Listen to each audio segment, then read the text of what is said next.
What up, nerds? Welcome back to the Nerdy Narrative.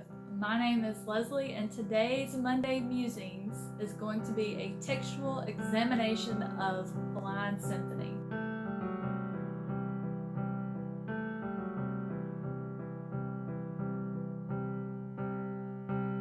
Okay, I'm gonna start this video off by being completely honest with you. I may have a little bit of bias when it comes to this book because it is my very first book that was given to me to read by the author. She contacted me on Instagram, and I'm assuming maybe she kind of looked at some of my posts, what I was reading, maybe saw what I was posting on my channel. At any rate, she hit me up in a private message and said, I have this book. I would love to send you the arc on it to see if it's something you're interested in. And it was 100% up my alley. I mean, I'm being honest. This book really and truly is definitely up my alley. My channel is still new, so that you might not, if you don't know me personally, you might not know what my actual tastes are at this point, because what I've put up so far are just love stories that I've loved for February that aren't really actually my typical reads. So, but people who are watching this that do know me personally will know that I am telling the truth, that this is definitely a book I would have picked up, read the back of the cover, and 100% been interested in. But it does have an emotional pull to me because it is my very first arc, and I'm so honored that she trusted me to read this book and give her an honest opinion. So I did want to put that out there. My opinion may have an emotional attachment because things like that mean something to me. And while I would love to 100% with certainty say I would have loved this book regardless of having it been gifted to me by the author to read, I'm just putting that out there. I don't have the physical copy of the art. She did email it to me, but I am going to put a picture of the cover art on the screen for you to look at. But the title of the book is Blind Symphony by Roberta Bombanato, and I hope that I'm saying her last name right. Y'all know I have problems with simple English, let alone names that are more than one syllable. So from what I gathered, the first printing of this book was in August of 2019. It is out and available on Goodreads, and I do believe Amazon as well. She has a website, which I'll include in the description and on the screen for you. It's www.robertabombanato.com. And she did tell me that she has 4 more books coming out this year, and she is going to send me an arc on one of them that I am stoked to receive. So I'm going to read you the blurb about the book that is on Goodreads that she had sent to me previously to sending me the book. I'm going to read you the blurb. It does have 10 ratings on Goodreads and comes out to a 4.6 stars. So the people that have taken the time to rate this book have enjoyed it, so I'm not the only one. The blurb about the book goes as follows. Vafara is a blind composer who creates new symphonies for the world. Alone in a cabin with only her service dog, she's not concerned in the slightest for zero cell phone reception in a secluded area in the woods. This is her special time where she can be free to let her musical compositions speak to her. Israfel is a demon, one assignment short from graduation, possession of an innocent soul. He's always known he was different from the others of his kind, and meeting the pure Vafara confirmed it. Will he be able to possess the passionate musician when all he wants to do is hold her? Or will he throw it all away and risk an angels and demons war to save her innocent soul from the dark fate that awaits? So I love stories about angels and demons. I don't know why. I have just always had an extreme fascination. The Frank Peretti books when I was younger were absolutely just some of my favorite reads. But I love the epic, timeless battle between angels and demons. So that right there immediately captured my attention. The second thing that captured my attention was the mention of a service dog. I love dogs. I have 2 dogs. They're actually laying right here next to me right now and looking sweet and cute. I mean, just to further be honest with you, on Instagram, you may have a picture of a book in your post, and you see a like from me, just FYI, the like is probably because you have a cute animal in the picture with it. So I am totally a sucker for animals. So I did, when I read the blurb, the first thing I asked the author before agreeing to receive the arc from her was, is something going to happen to the dog? And she assured me nothing would happen to the dog, whose name is Cooper. She said he and Israfel do kind of they have a bone to pick with each other, if you will, but nothing happens to the dog. And I was like, okay, good. Because if you recommend something to me, whether it be a TV show, movie, or a book, and you don't warn me that there may be a death of an animal, I'm going to have a problem with that. I have to be warned, and I'm probably going to ask you to spoil that bit for me, because if it's something I'm not going to be able to handle, or I've grown, I've got an attachment, I am not going to like it. So I was very relieved when she told me that, and she also confessed she's a huge dog lover herself. So I 100% feel confident in her future works that the pups are going to be okay. So as you can see by the cover, there's a lot going on, and what I really enjoyed about it is the cover is actually a scene in the book that happens early on, and she describes the cover of the book in absolute perfect detail. So if you look at that cover and you really study it and look at all the elements, if you're like me, when you read and you think in pictures, if you take that image from the cover of the book and you know, okay, she's going to describe this word for word perfectly, then you're going to be able to picture this book like a little movie in your head, like I did. I really appreciate when covers have that level of detail, because it really helps me form that picture early on, and I'm not concentrating on building that in my mind so much. It just kind of flows for me at that point. I do not want to spoil this for you. I'm just kind of briefly tell you the blurb on the back of the book is accurate, but in my opinion, there's more than one story happening here. You do have a love story, a supernatural romance, if you will. You can kind of get that vibe from the blurb. You have the battle of good and evil as well. So this book is about 240 pages long. It is a perfect book for if you are, gonna hop on a plane, you're gonna have a 2 or 3 hour layover somewhere. It's a really quick, easy read that you can knock out in just a few hours. Or it's a perfect book to have to read if you are one of those that likes to read a few chapters before you go to bed each night. It's a simple story that it's just one of those quick, easy reads that you can kind of unwind from your day and just kind of relax before you go to sleep. Or if you just have an hour or two here or there to read. And then some people I know don't like the huge thick books like I do that are 700 pages long. So, but it's fast paced. It keeps you interested. There was a brief disconnect for me that happened on chapter 14 that I did discuss with the author.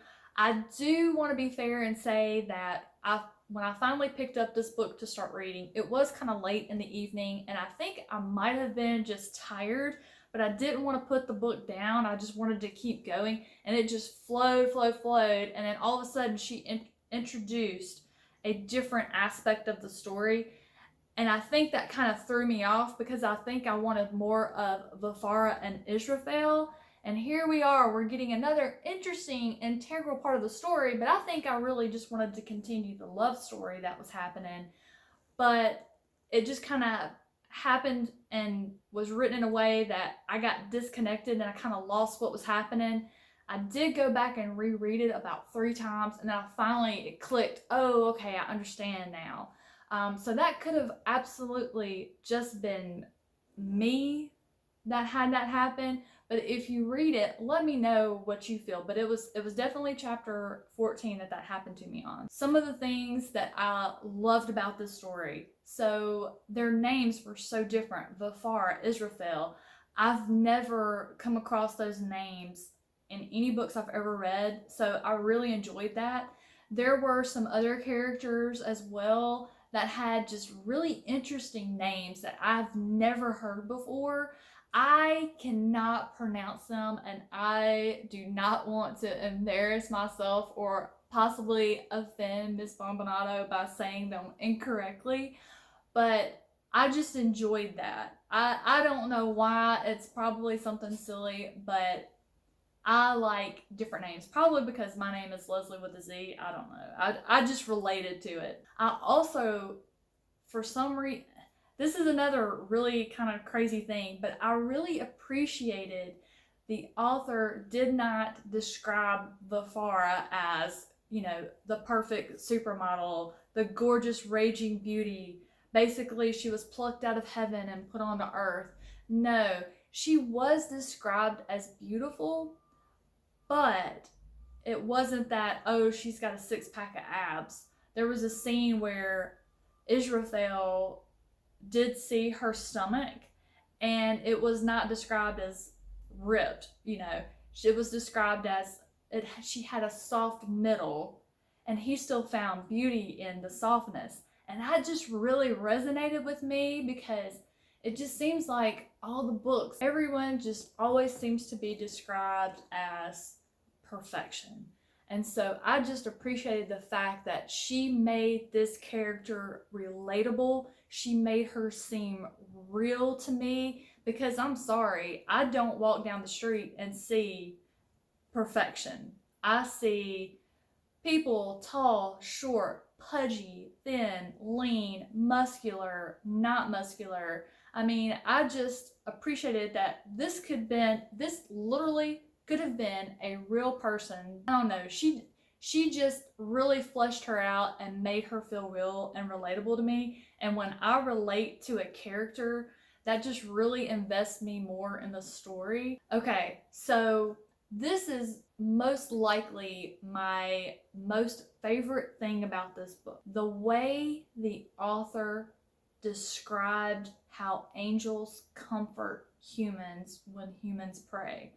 Oh my gosh. And this may be a touch of a spoiler, but I just feel it's important to this review. So when Vafara prays, the book tells you that that prayer is heard, and it is received and heard by the angels, each one, no matter what. And there are specific times when the angels deem it necessary that they come down to earth. Now, you cannot see them. They are invisible to you.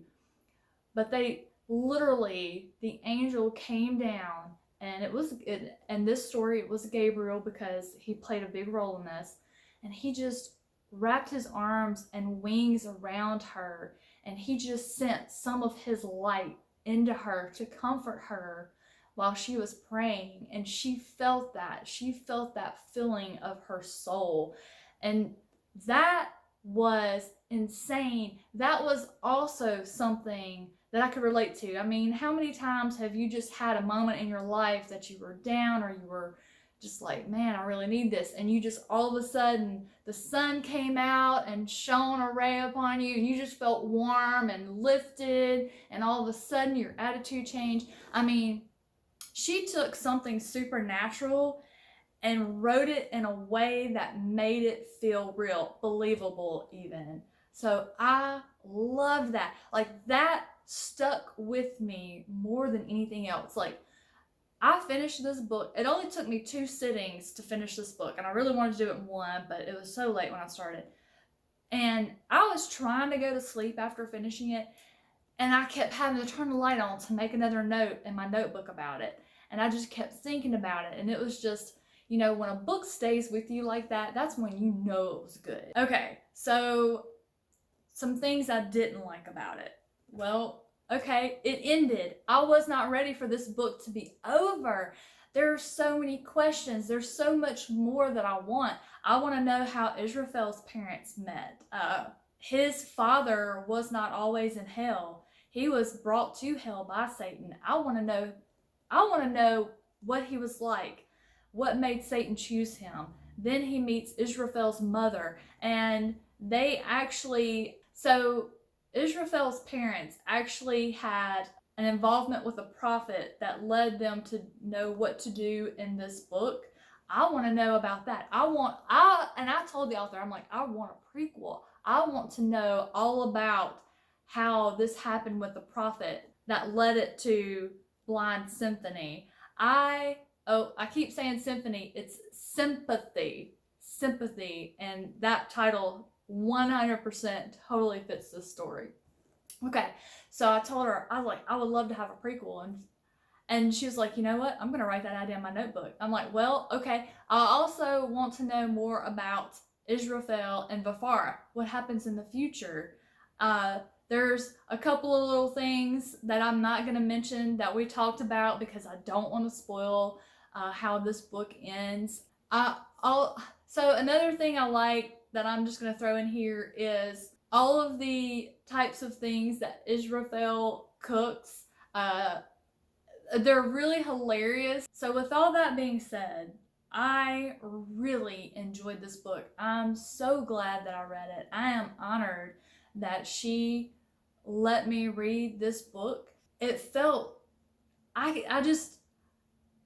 the feeling of talking with the author about her work and her listening and saying, yeah, I'm going to write this down in my notebook.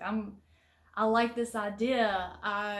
It's indescribable. I mean, I was on top of the world. I mean, the night that she contacted me on Instagram about sending it to me, I mean, my husband basically just had to reach up and grab my ankle and pull me back down out of the clouds. I was so stoked. It was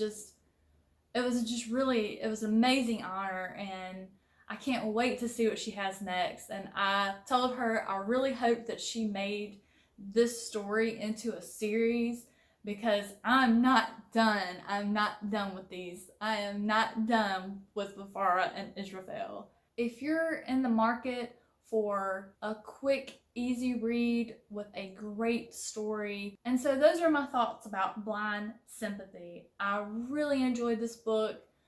Please give it a try if you're in the market for something. I'd love for you to check it out. Let me know what you think. If you have read it, please comment below and let's chat about it. Don't post any spoilers unless you start the comment off with, asterisk, spoiler in all caps, so that other commenters know don't read that if they haven't read the book yet.